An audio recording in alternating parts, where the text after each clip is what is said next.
can see right now, without LeBron, Lakers are struggling. Let me tell you about a team I hate, all right? I know the Dallas Cowboy fan is here, so I had to make sure he knew how much I hate this team. I'm ready. I've often said that the people who run baseball, they try very hard to ruin it. I'm from Brooklyn. I don't have a problem saying it to his face. Oh, I'm from Brooklyn. Hey, guys, any?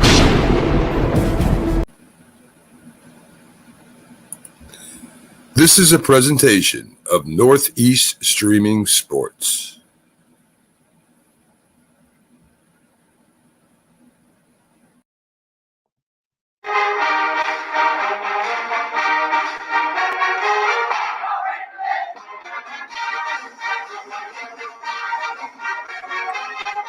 Good morning, everyone, and welcome to It's a Wrap with your host, Pags and Mac. Good morning, Pags. How you doing today? You look a little tired, my friend. Yeah. Okay. Yeah, I kind of look like how our defense looked last night. Yes, especially in the second half. So, and we'll definitely get to that. But first, let's talk about your rivalry there as Dallas Thursday takes care of business against Seattle. Seattle jumps up quick, Pags, with Metcalf, a big touchdown almost right off the bat. Metcalf kind of abused the phenom over there, Bland, who had 5 pick sixes, kind of manhandled him and showed him, what it is to play against a big receiver here in the NFL.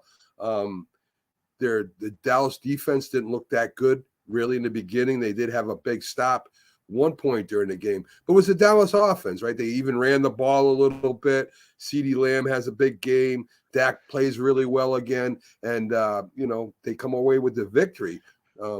The Lockett drop, though, Pags, at the end of the game. Lockett makes a big drop into Dallas territory. They're down like a 30-yard line. It would have been first down. Who knows what would have happened? But Dallas comes away with the victory, and I think they're 9-3 now, Pags.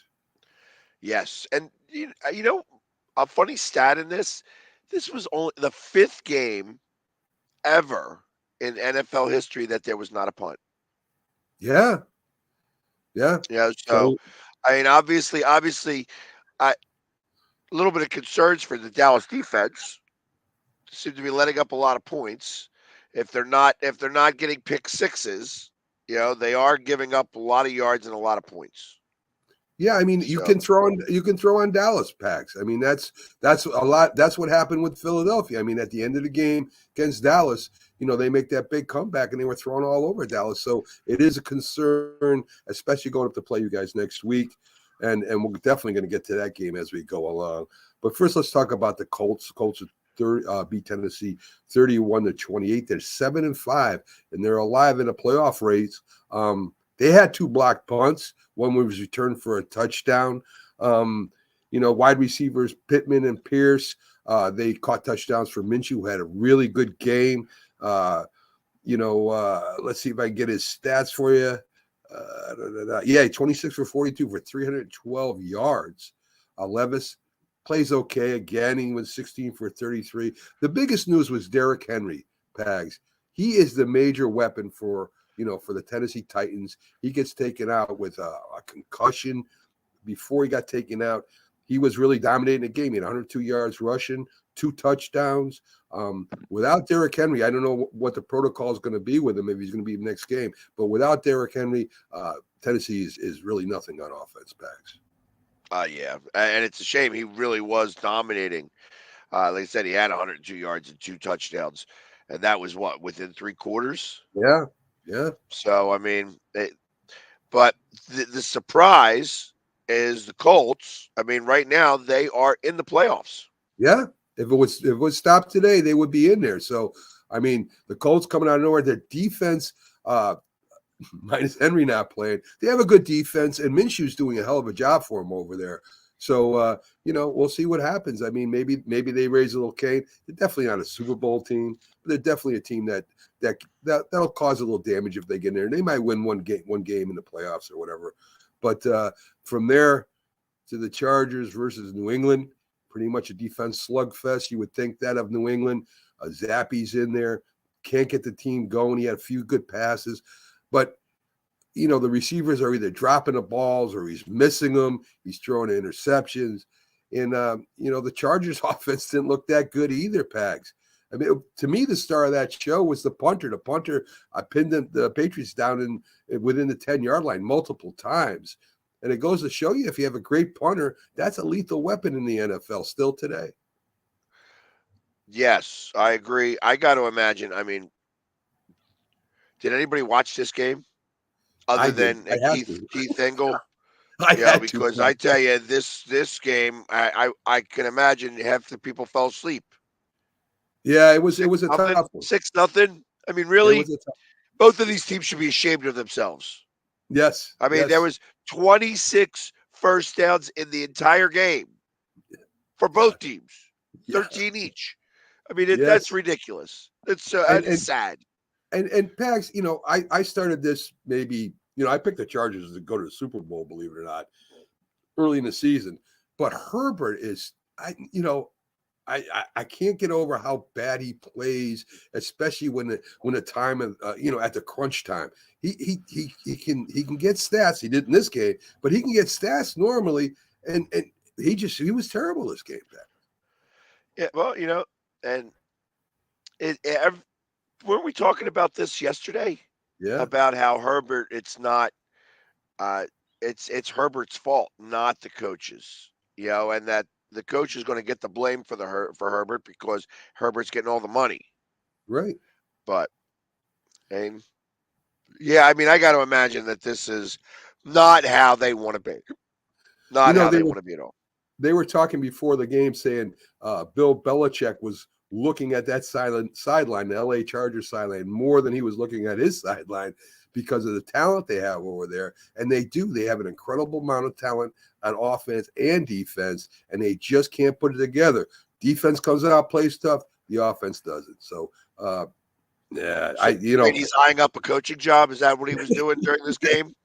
That's what they were saying. Maybe he was. So, listen, I think Staley is. You say he's not the reason. I think he's a big part of the reason. I think Bill Belichick is a big part of the reason why the offense isn't playing well too, because of the way he handled the offense over the last couple of years with the coaching and stuff. So, I'm not going to give it all to Herbert. You know what I mean? Yeah. Obviously, your record is what you says it is, and when you combine under 500 yards for the entire game, combined for both teams had under 500 yards. That's ridiculous. Again, I agree. They both should be ashamed of themselves. I agree. Detroit holds off New Orleans as Carr gets knocked out of the game. The Saints do come back after a 21-point lead by Detroit. Goff with a good game, 16 for 25, kind of pedestrian average, but he has a couple touchdowns, one to Laporta, one to St. Brown. They each had a touchdown apiece. Tyson Hill, who is probably my favorite football player in the whole league, runs for a touchdown. Kamara has 2 touchdowns in a loss. Detroit now 9-3. They're tied with Dallas, and I'm thinking the San Francisco 49ers for the second best record in the conference, Pags. Hey, you know what? They were able to stave off this comeback. I mean, I thought when it was 21-0, I'm like, this is over. It's all right. It's going to be a blowout. And next thing I know, I'm like, damn, it's only 5 points. That's yeah. It just shows me that Detroit is not an elite team. So what does Detroit got to do to improve next year, Pags? The defense was supposed to be, the strongest suit of it, but they're giving up a lot of points near the end of the game. Goff is okay. Do they get a quarterback, or do they look to improve that defense next year? No, I don't think the quarterback's the problem. They're putting up points. I don't know that Goff is 100% the answer, but he is a Super Bowl quarterback. He has gone to the Super Bowl. He has been tested in that regards. He was a number 1 pick. Yes. So I don't necessarily believe that he is incapable.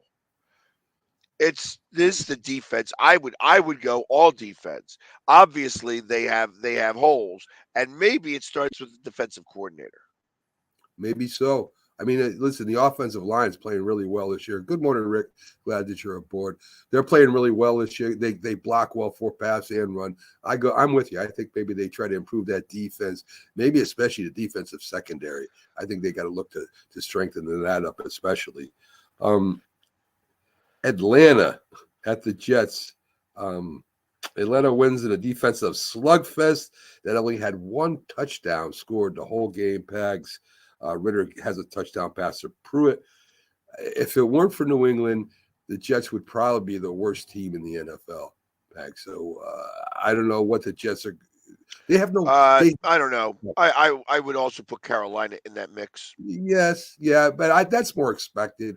I mean, a first year quarterback, their front office really stinks over there, but still, I think the Patriots have supposedly, the best, one of the best coaches in the history of football, and Salah was supposed to be, the new wave coming into the Jets. So, I understand Carolina more than I understand Jets and Patriots playing that bad. Well, I mean, this was another snooze fest, and the race in New York to see who gets the better draft pick is on. They can have the slide ahead of us. It doesn't matter after the first 20 packs. First 20, it depends on where you're putting them. They're all talented, so I'm not worried about that. I mean, I bet the Jets wish they had DeVito as a quarterback, and the Patriots wish they had DeVito as a quarterback right now. Not that he's great, but he may be a step up from what they got over there right now. So the Jets, there's nothing. There's no quarterback they can pick from. They missed out a long time ago when Rodgers first got hurt. Still coming back to haunt them. I don't know if the Jets can win another game this year. And as Rick says, this should be the end of the Rodgers talk. Maybe Rodgers still wants to play. I don't know, but I don't know if I'm the Jets if I put him out there or not, Pags. I'll be honest. If I am the Jets, I do put him out there, and the reason being is you have to give your fans something to look forward to. Right. That's the only reason. You got to be like, listen, we got an elite defense. They held them to under 200 yards. I know. They themselves had 259 yards. Of course, they couldn't score worth anything, minus a safety. Right. But, and 2 field goals. But, I mean, the Jets haven't been scoring touchdowns all season long, so shouldn't be a surprise for that. Yeah, they're a field goal team. Without that kicker, they wouldn't have anything going on over there. That's for sure. Another game that these two teams should be ashamed of themselves. I agree. The Cards shocked Pittsburgh. They put 24 points up on that defense, Pags, and a lot of people didn't see this coming. Jim Jeffcoat felt really good about taking Pittsburgh this week. Running, James Conner runs for 105 yards. 2 touchdowns. Murray throws for a touchdown. Pickett throws for a total of 7 yards before being taken out. And Trubisky comes in. He throws a touchdown. He makes a touchdown happen. Pittsburgh falls to 7-5. Pags. They still have a chance at not finish 500. Is this the year that they don't finish at 500, Pags? No, I think that they win I think they win 2 out of the next, 5 games. Okay. All right. I didn't see the game. Did TJ Watt play? Did he get injured? What happened to him over there? Because I heard something. To be honest, I don't know myself. Okay. I didn't get to see the game because I was, at another game. But it doesn't say. It says Pickett got hurt. I don't see anything about TJ Watt. Because I didn't hear he's not in the box score at all. So it just shocks me that the Cardinals beat the Steelers this badly. I maybe the Cards win by 3, but I'd expect them to win by a couple touchdowns. So I don't know. The new offensive coordinator didn't work out. They got rid of Canada, and this new offensive coordinator didn't do too well either. So I'm not sure what happened over there. You know what? I say be careful what you wish for when you fire a coordinator in the middle of the season. I agree. I agree. So Because I mean, they were at all least they all knew his offense. right, That's and Pickett when he leaves, he has a good game, falls right back down. Where I never liked Pickett as a draft pick over there anyway. I know he's a homeboy, homegrown, but I never thought he was that great of a quarterback. Tampa Bay raises his record to 5-7, beating Carolina 21-18. Me and you both picked them as an underdog, but you changed it at the last minute, Pags, when you made your picks. But you did have Carolina as one of your favorite underdogs. I stuck with them. They lose 21-18. They still only have one win, a 7-yard catch and run by let me. Who is it? I'm trying to remember his name. Help me out, Pags. Tampa Bay, great wide Hubbard. receiver. No, it's great wide receiver. Tampa Bay. Evans, Mike Thank Evans. you. 162 yards and a touchdown. Yes. I tell you what, Mike Evans. If it wasn't for Mike Evans, Tampa Bay wouldn't even be a team right now because I'm not a big fan of the way Baker Mayfield's playing. However, I mean, I have Mike Evans on my fantasy team, and he's been helping me win every week. So I got to continue to play him, and that's the only reason why I know Mike Evans is doing anything.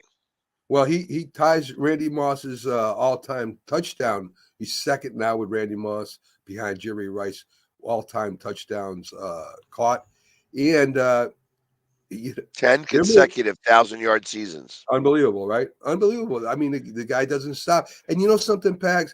This division is probably being won by a team with a losing record, something like the NFC East did a couple of years ago. So, I don't expect one of those teams to have a winning record when it's all said and done over there. Miami blows out the Commanders 45-15.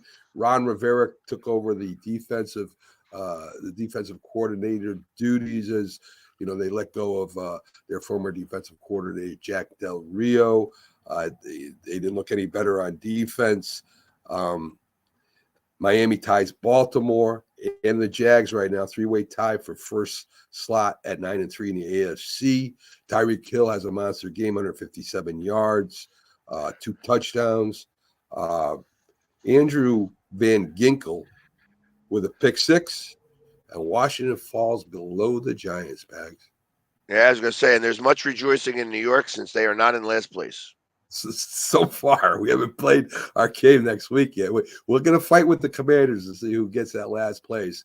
But listen, Miami, they have an offense that can do anything. How they let Tyreek Hill get behind them. I mean, I'd play back 30 yards if I had to. I want to keep Tyreek Hill in front of me. Tyreek Hill just outruns the safeties twice that I saw. Yeah, well, and that's. And listen, it's you can't play 30 yards back. You can't do it because even then, there's too much field to try to catch up on him. So it's the only way to really get Tyreek is you have to get him on the line. You have to disrupt his flow.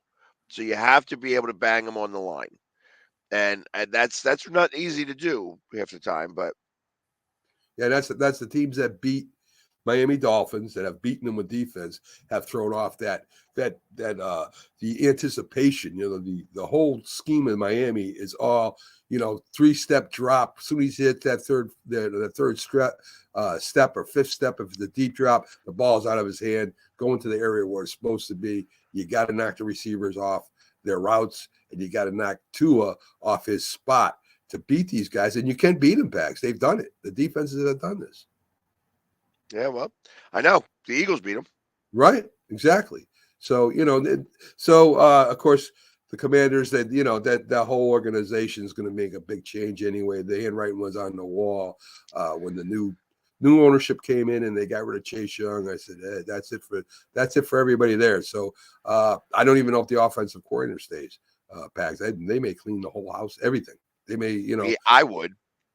Yeah, I'd start 100% fresh. Listen, if you're down this far, let's do a full rebuild. GM on down. Yeah, GM on down. Fresh. Yeah, Yeah, I agree. And let the GM pick his head coach, and let the head Yep. coach pick his coaches, and at least you'll be on same wavelength going forward. You can't keep going like it's going, because they're going to be investing a lot of money in the stadium. They're going to be investing a lot of money in everything there, and they got to get that team and get that team back right again. It was a great franchise at one time. So let's see if that happens here. It's not going to be easy either, Pat. It's not going to take 1 year. It's going to take a few years for that team to get back on course again. Houston 22, Denver 17. The Texans knocked Denver off their winning streak. Denver's defense played really well.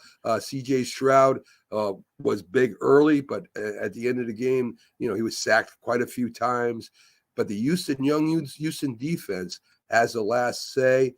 Russell Wilson had one play, and at the last play, it got intercepted by Houston's defensive backfield. Russell Wilson only had 164 yards passing. Stroud had 264 yards. Like I said, Denver's defense sacked Stroud 5 times. It was a well played game on both sides of the ball. Not many penalties bagged. It was just a good game. 3 interceptions by your boy Russell over there. Yeah, that was the difference. I ran into a Broncos fan at the end of the Eagles game, and I said, "How'd the Broncos lose today?" And he turned to me and goes, 3 interceptions. That's how they lost it.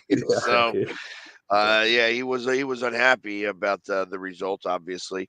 But obviously he was slinging them to the wrong people. And Texans being a big surprise.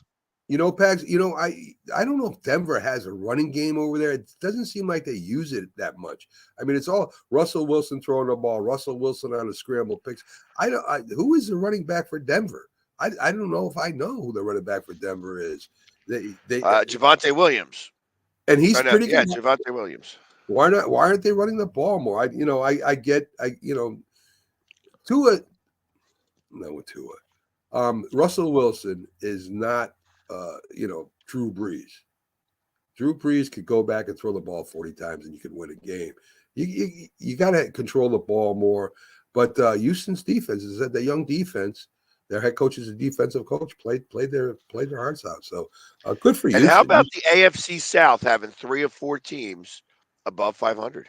Yeah. You got the Jags, them, and now the Colts, right? So I mean, that's better division than a lot of people thought in the beginning of the year, especially with 2 brand new coaches. Yeah, I mean, really 3. I mean, Peterson's only been there for 2 years, so between the top 3 teams in that, I mean, the most active coach is the Titans, and they stink this year. So, yeah, very true. Very true. So maybe they end up with a few teams in the playoffs as we thought. The AFC East would or the North would. It's very competitive in the AFC anyway. Between the 2 teams that I think, between the Colts and the Texans, the team that could be the most disruptive in the playoffs, I think, is more the Texans. I do too. I still think the Texans have a shot at getting to the championship. If they're hot at the right time, they got a good defense and their offense and C.J. Stroud there. I think they got a shot at getting the championship. Slim, but I still think they got a shot. Right. So we'll get to the game that you were at. San Francisco pretty much second half dominates the Philadelphia Eagles defense. They're running the ball. The most important thing I think, though, Pags, was in the beginning, the first 2 drives, when Philadelphia came away with 6 points and San Francisco came away with 2 touchdowns and after points, and they were up 14-6. If those were 2 touchdowns, maybe the game has a different flow to it. Much different. And same thing with the defense. I mean, that we dominated the very first quarter.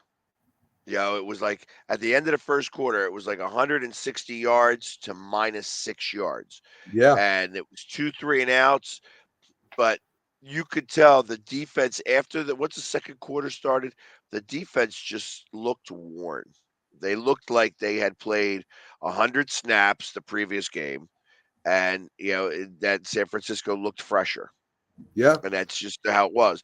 I mean, there's going to be words about it was poorly officiated. I don't want to hear any more that the officials are playing for the Eagles anymore, because I tell you, but it wasn't just. I watched a few different games for a little bit. Did they change the rules on pass interference? I I mean, you know I feel like that's. I feel like that's what they did. They changed the rules on pass interference now because there have been 4 or 5, not just in my game, not just in the Eagles game, but 4 or 5 blatant pass interference calls that I felt like should have been called that have not been called. And I'm like, maybe they changed the rules. Maybe they spoke to the referees and said, you know what? We're going to allow some hand checking and some grabbing of the arms and stuff like that. It was some really bad calls and like timely bad calls uh, that I felt like we got affected by, but not that that was the end all be all. You can't let them score 42 points. yeah. I think No, he did not. He did not put his hands on the player. He did not put his hands on the player. And don't talk about Big Dom like that because he will come and kill you. So Big Dom did not touch the player. Actually, when the player went and tried to punch him, yeah, he just stood there. He says, yeah, come over on this side of the line and let me show you. So he did not, he might have said something, but Like he definitely said something, and it was a finger. It wasn't a punch. I think if he really wanted to punch down, he could have punched down. I mean, that one guy putting his arms to stop him wouldn't have stopped him if he really wanted to go after the guy. But yeah, well, he didn't want to mess with Dom. well, I don't think Dom is a big boy. That I guy's don't a big boy, and he runs the Eagles organization. Let me tell you, the linebacker 54 for the Eagles hits like nobody else almost in football, Pags. If he really wanted Dom, I don't think Dom would have had a chance against an athletic big guy like that either. But Dom's a big guy. 57 for the 49ers. I don't care who the hell he is. He would have gotten his butt whipped. He'd have gotten his butt whipped. Maybe by the rest I of the have Eagles. seen the replay.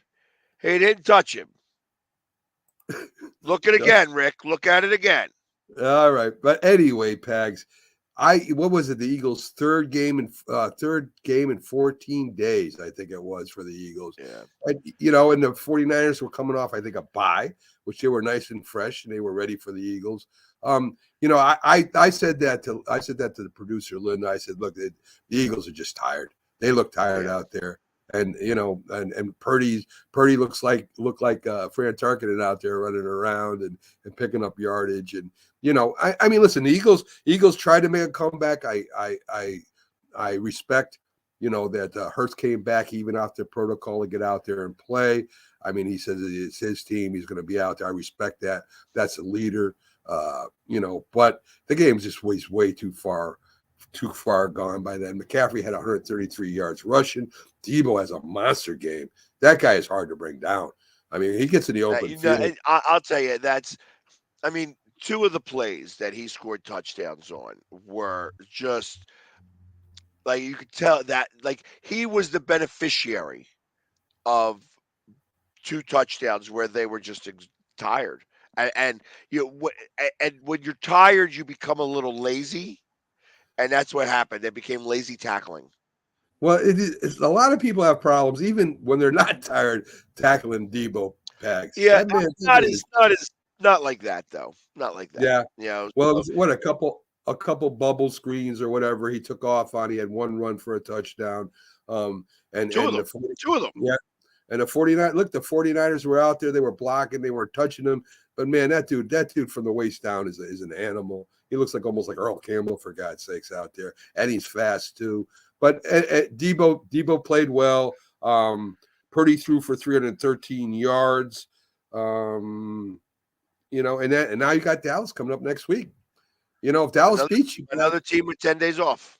Yeah. And if Dallas beats you, you guys are tied, and then now it's a whole different ball game. So, I expect you guys to duke it out again. I expect another great game. And the Eagles won't be looking. They didn't want no excuses this game. They won't want no excuses next game either. They're going to go out there. Hey, listen, you could say, all right, there was a couple of plays that should have maybe called pass interference. That ain't going to stop you from giving up 42 points. You know what I mean? Agree. And that's what happened. They got beat. And You know, but they looked tired. They just looked tired. And you know what else was tired? The fans. The fans were tired. That definitely did not feel like as much of a home game. And not that the 49ers had a lot of people. I want to say they had about 8,000 people in the stadium, which is still pretty good for an Eagle stadium to have that many people in the stadium. Yeah. But it's, like I said, it was just, I think everybody was tired. And I think that the fan base knew. They knew it was just not as electric as it needed to be.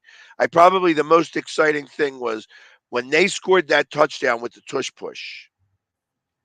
That would have been like the end. Like that was like where they should have gotten some momentum, and they didn't get any momentum from that. You They know, went back down 6 touchdowns in a row. Was 6 drives in a row were ended in a touchdown, and we just couldn't stop them. it depends on the officiating crew what is called. Jim talks about Bill Parcells coaching. He knew what the crew was for the refs, and he knew what they called and what they didn't call. He would actually study the referee crews, and to know, because some referee calls will let you get away for the hands, hand checking each other. Some you don't touch it, you don't breathe on each other. You kind of touch his shoulder pad, and that's a penalty. So that's something I don't think a lot of coaches do today, that maybe coaches did in the past, and maybe they should start doing again. Maybe they should start scouting the referees and pulling tape on the referees like Parcells did. I imagine other coaches did too, Pags. And, that's something, again, that old school coaches would know. So, maybe it's time that coaches start, who's in charge of the refs, what's the ref crew we're going up against, and how do they call penalties? Because that's a very important part of the game too. So, well, like I said, I know that there were 3 specific calls that should have been big defensive, like that would have been like monster penalties that they did not call, yeah, like at all, which was like blatant bad calls. But then I watched the Sunday night game, and there were 2 blatant bad calls that weren't called, and I'm like, well, all right, well, maybe they just changed the way that they're officiating this now, and they're letting them play a little bit more, which kind of stinks because it's week 12 or 13.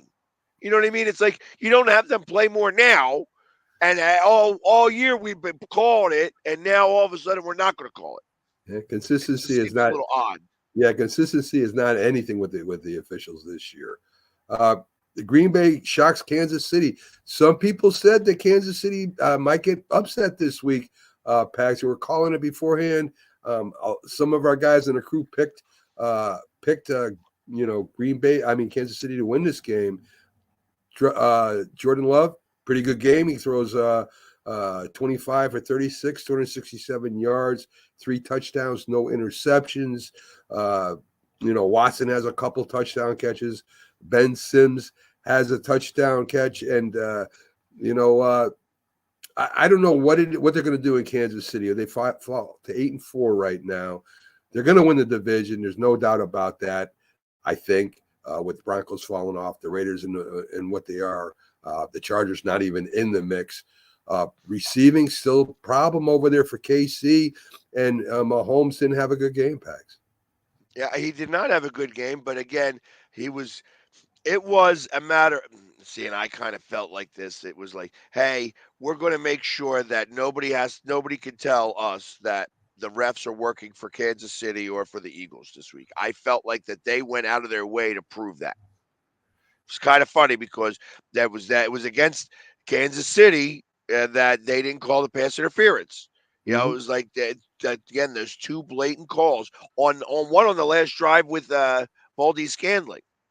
You know what I mean? He was like he was almost at the goal line.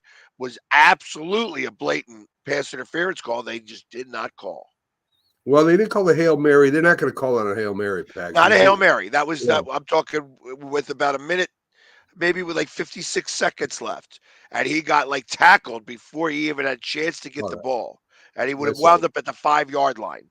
So it wasn't like a touchdown throw, but it was like that was one, and then there was one before that was just like, I'm like, what are they doing? They're just not calling these.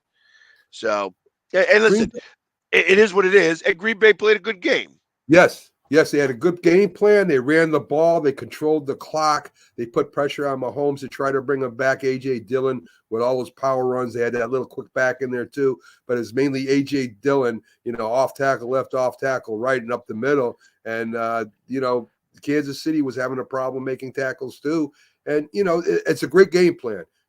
When you play the Chiefs or a team with a good quarterback, keep them off the field. Don't give them a lot of time. Keep them under pressure. They still had a chance to win it at the end, and that's when I was talking about that Hail Mary.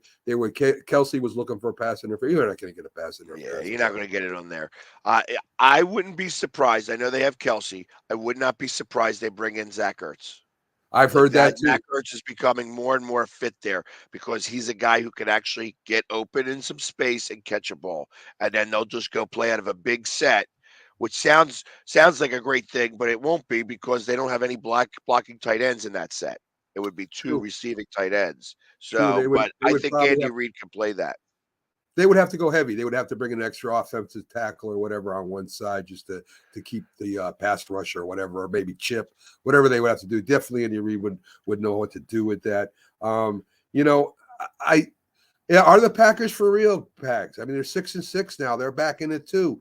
Are they for real? Are they? Do you think that maybe by the end of the year, Jordan Love becomes what people thought he might become, and they do a little damage? Everybody thought this was going to be a rebuild year for the Packers. I'm going to say that they are not there yet. They're not going to be a playoff team, and people are going to be happy enough with Jordan Love. Yeah, it's like this is his rookie season. Yeah. Yeah, listen, they put his stats up against Rodgers, and they're pretty comparable for the first year. So, he's surprising me a little bit. He's getting more consistent, and I think that's because they're running the ball more. They're doing play action more. They're not putting him back in the shotgun and saying, win the game for us. He's not ready for that yet. Right. Monday night, Jags have a chance to go to 9-3. They're 8-3 right now. I made a mistake. I said they're 9-3. They're 8-3 right now. They're playing Cincinnati. Cincinnati gets T.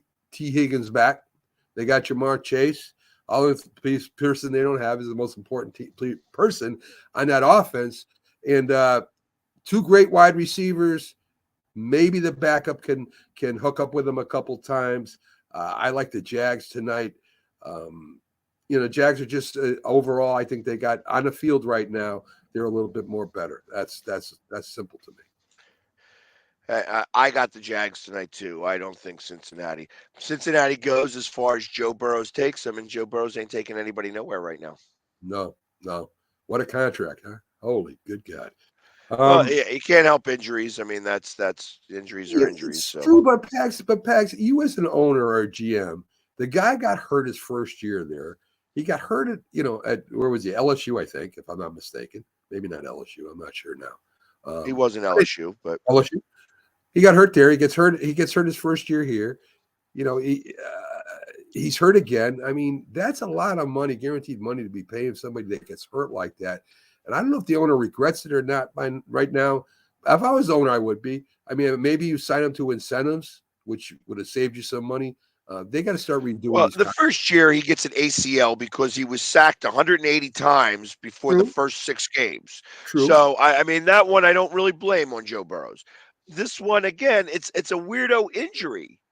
Like he's what is like something like one of the muscles detached or whatever. Yeah, That's a weirdo injury. It's not something that you have all the time. I don't know that I would consider him injury prone. And listen, he's already gotten you to a Super Bowl once. Yeah. Almost single-handedly won that game for you. If it wasn't for the fact that you had an offensive line that was Swiss cheese and let him get sacked 118 times in that game alone. Yeah. You still almost won that game for him. Yeah. I don't know. I mean, listen, this is his prime right now. If they don't do it in the next couple of years, Pags, they're going to be like the Buffalo Bills. I disagree with that. You're saying that that's his prime. I think good quarterbacks actually get better with age. And, you look at Rodgers and you say, okay, his first couple of years, he was all right. And then he won a Super Bowl. You know what I mean? Like Patrick Mahomes is like the anomaly. Jalen Hurts is like the anomaly. You know, I feel like when you have a good quarterback, they're able to see the field. They learn things better and differently while just like, oh, okay, I've seen this before. I do this and such like that. And because their muscle memory is much different than many other quarterbacks. That's why there's so many pedestrian quarterbacks and there's only a few elite ones. I look at Joe Burrows as one of the elite ones, and I And think when that he he's plays going to healthy, get better. And I would say when he's 30, 31 years old, that's when he's going to be at his most elite. do you think they regret taking Lamar Chase and not building an offensive line for Burrows now? Yeah. I mean, listen, we already know. How many times do I say it? That the trenches is where championships are won. And you could have a lot of parts around that. But if you don't have the soldiers in the trenches, you're not going to win. Yeah, And that's kind of the problem. Like they were able to only get so far, but they got to still fix that offensive line. They fixed the agree. defensive line. They are getting a little bit of pressure, but the offensive line still is what's failing them. Which is why Patrick Mahomes is having a lot of problems. A lot of people are blaming the wide receivers. He doesn't have time to throw like he used to have. He's got to run around and try to. And these young receivers, they don't know, how to get open like the other receivers they had, especially on those, drills when you're running away from the defense, to get open. So the offensive line of KC has really let them down too. So let's get into college football. Alabama beats Georgia, jumping out fast. Georgia comes back. Difference in that game, Pags, was a field goal that bonks off the post. Otherwise, it would have been a tie game. But they win. And with that win, they knocked Georgia completely out of the top four, Pags, which the number one team we discussed before the show. They're the number one team all year. They lose one game to a very good Alabama team, and they get knocked out. This is why nobody wants the NCAA at all anymore. And you know what? Let's have these monster conferences and let's do it all by ourselves because the NCAA is a joke. This whole thing is a joke. I mean, if Florida State has every right, Georgia has every right, Texas I don't think should be in there at all. You know what I mean? They lost to Oklahoma. That loss should have a lot more weight to it than Georgia losing to Alabama. Yeah, I mean, come on now. Like this is kind of what it is that I'm talking about. Like it's that whole thing is a joke. Thank God I don't like a college team. You know what I mean? Yeah. Thank God I'm not like that. You know, into Texas college. gets the credit because they beat Alabama along in the beginning of the year, and Alabama is sure not the same team it was back then. Alabama would whip Texas right now. They might end up getting a shot at playing them to show that they will do that. And of course, you mentioned Florida State. They go undefeated. They win the last game without their starting quarterback, 16-6. Defense plays really well, and for going undefeated, the commission says, well, sorry, you can't play with the top four.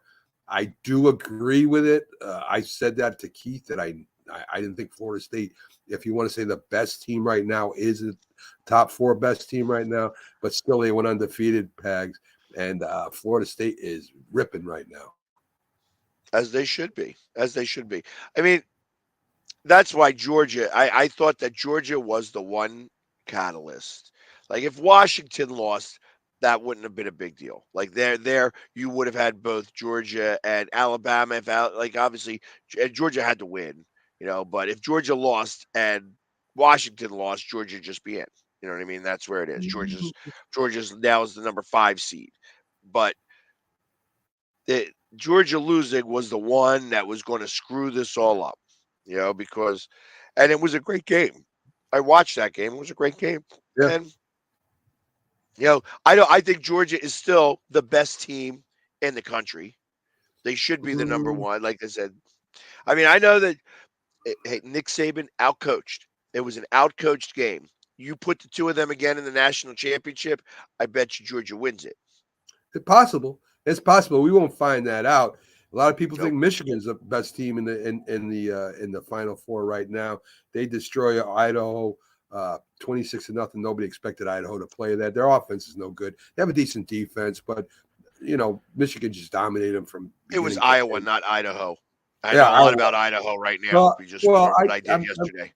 I'm thinking about my hat, the home fries I had this morning, Pack. So that's why I said Idaho with the potatoes. But anyway, yeah, they did dominate Iowa 26-0. They got the first position. It looks like they'll be playing Alabama, which would probably be the best game. I don't think Washington's in the second seed after they beat Oregon for the second time, again by 3 points. Oregon came back. Washington, not enough time in the game, and they lose by 3 again. A lot of people think Georgia has a case to be in the Final Four too. If they won, they thought they had a case to be in the Final Four. Washington takes care of them. Washington's playing Texas. I think Washington destroys Texas, Pags. I think they beat up Texas. Yeah, like I said, I think Texas is the Fugazi team here. So I didn't think Texas deserved to be in it. Like I said, I would have much preferred Georgia over Texas. But the reason why they bring Texas in, we got to get some love in that state. They've been into a national championship in a long time, or even had a sniff at a national championship in a long time. TCU missed out last year. You know what I mean? Yeah. I don't know. I'm looking. You're looking. All right. So you had the Final Four. You got Michigan in the first slot, Washington in the second. You have Alabama in the third, and Texas in the fourth. So So it's going to be Michigan versus Texas. That's a crap game. It's like Alabama and Washington. So it's going to be Michigan, Alabama for the national championship. I can call it now. Well, no, because one plays 4, right? Yeah, so that means Michigan plays Texas and Washington plays Alabama, and so I got Alabama versus Michigan in the final, in the national championship game. And who you like? Unfortunately, Michigan. Do you? I think Alabama wins it all again. I think they do. I think they do. It depends on who's coaching for Michigan, and if he's allowed back on the sidelines. Coach for Michigan, Harbaugh loses that game. No, if they leave him off the sidelines and they he coaches from up on high or from wherever, then Michigan wins. Yeah, as long as Harbaugh chokes in big games. As long as the crying assistant coach isn't coaching either, because he'll start crying when they score a touchdown. Every time they score a touchdown, he'll cry. So that was the weirdest thing I've ever seen.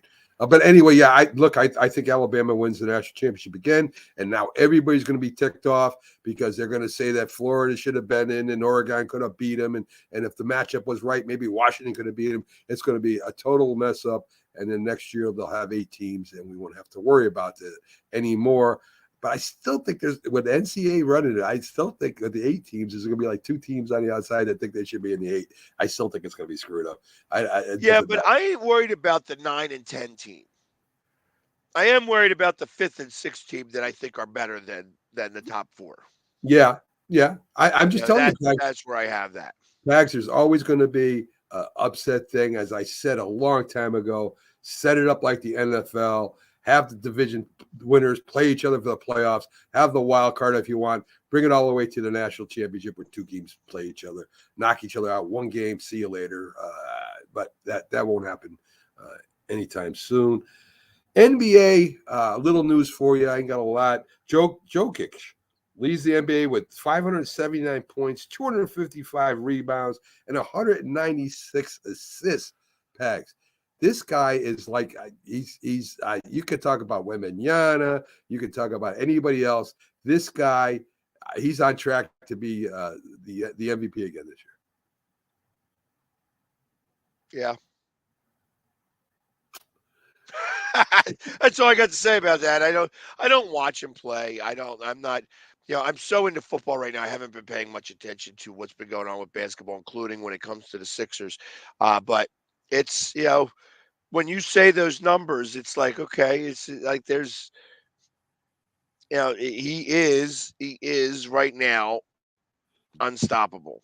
It seems like that's what's going on. And, when somebody's got that type of strength going on, like he's putting up those numbers and he doesn't care.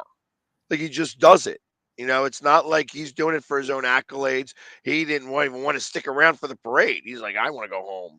Yeah, I mean, I mean, some of the shots he makes from half court or whatever and over to people, and they just shake their head after he makes a shot. It's just like there's no way to cover this guy. Draymond Green puts a tackle on a guy underneath the basket. He tackles Terrence Mann, going up for a rebound. So Draymond Green wants to play football, Bags, or wrestle. I think when he retires, he should go in maybe the WWE. You know what I mean? So he tackles the guy.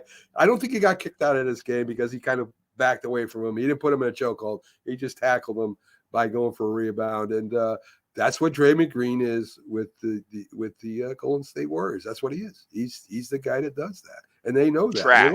Trash is what he is. He's trash. They love it. They love him in Golden State, Pags. They love that, man. Who else is going to do the dirty work for him? Yeah, I guess. It's not going to be Curry. No, Stephen Curry isn't going to do that. You kidding me? Let's see. Top 5 in the East is Boston, Orlando. Does that surprise you? I know it's early, but does it surprise you that Orlando Magic is number 2 right now in the East? Maybe a little bit, but I mean, you think about it. They've had a lot of number 1 picks, so they're just now starting to come into their own. So it's not a surprise that they're number 2. I just think that you just haven't heard of the people but they've had not a number, not number 1s, but they've had a lot of high draft picks for the last couple of years. So they're just now starting to really play and gel together. Yeah, so I'm surprised. I thought Miami would be up in there. They're not there right now. The Bucks are number 3. Philadelphia is number 4. The Knicks come in at number 5, which is where I think they're going to end up at the end of the year too. I think Philadelphia has one. Philadelphia needs one player. The Knicks need one player. Celtics are all set. Bucks are all set. Really, I mean, they got a good bench there. I think if Philly and the Knicks get one more good, solid, not even a superstar Pags, but a real good player that can do a lot of things, I think Philadelphia and the Knicks could challenge this year. So, yeah.